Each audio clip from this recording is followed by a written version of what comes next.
မိုးရနေချိန်ဆိုလာသုံးလို့ရလား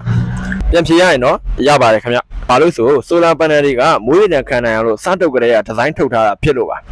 မိုးရနေတဲ့အချိန်မှာတော့ဆိုလာ system ကသူ့ဘာသာသူအလုပ်လုပ်နေနိုင်ပါတယ်အရေးကြီးဆုံးကတော့မိုးရသည်မတိုင်ခင် production system တွေဖြစ်တဲ့ breaker SPD lightning arrestor အတင်စသည်တို့ကိုတက်ဆင်ထားဖို့လိုအပ်ပါတယ်ဗျဒီနေ့ကတော့မိုးရသည်မှာ solar system တွေရှော့မဖြစ်စေဖို့ပြင်ဆင်ထားတဲ့ဆောင်ရန်အချက်လက်တွေကိုပြောပြပေးသွားမှာပဲဖြစ်ပါတယ်ဗျမိုးရသည်မှာဆိုရင်တင်ထူထပ်မှုများတဲ့အတွက်ကြောင့်မလို့ panel တွေကနေ power output 20ရာခိုင်နှုန်းကနေပြီး80ရာခိုင်နှုန်းကြားညွန်နေသွားနိုင်ပါတယ်ဗျဒါဟာ panel ပြတ်တာမျိုးမဟုတ်ပဲအလင်းရောင်ကောင်းကောင်းမရနိုင်တာကြောင့်ပဲဖြစ်ပါတယ်ဗျစိုးရင်စရာလည်းလုံးဝမလိုပါဘူးမိုးကြိုးတစ်ခုက panel နဲ့ inverter ကိုတိုက်ရိုက်မထိပင်မဲ့လဲအနားပတ်လည်ကဝါယာကြိုးတွေတဲကို voltage ဝင်လာပြီးတော့မှ circuit board inverter battery စတဲ့ပစ္စည်းတွေကိုချက်ချင်းပျက်စီးသွားစေနိုင်ပါတယ်ဗျ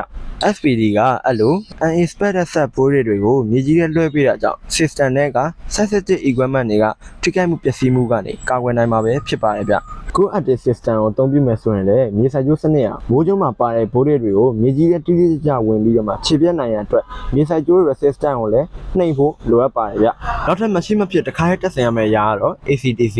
input circuit breaker တွေပဲဖြစ်ပါတယ်ဗျ ACDC input circuit breaker တွေကတော့ overload ဖြစ်နေတဲ့အခါမှာဆိုရင်တော့ system ကိုဖြတ်မဲ့အစားလျှက်စစ်စနစ်ကိုဖြတ်ပေးတာကြောင့်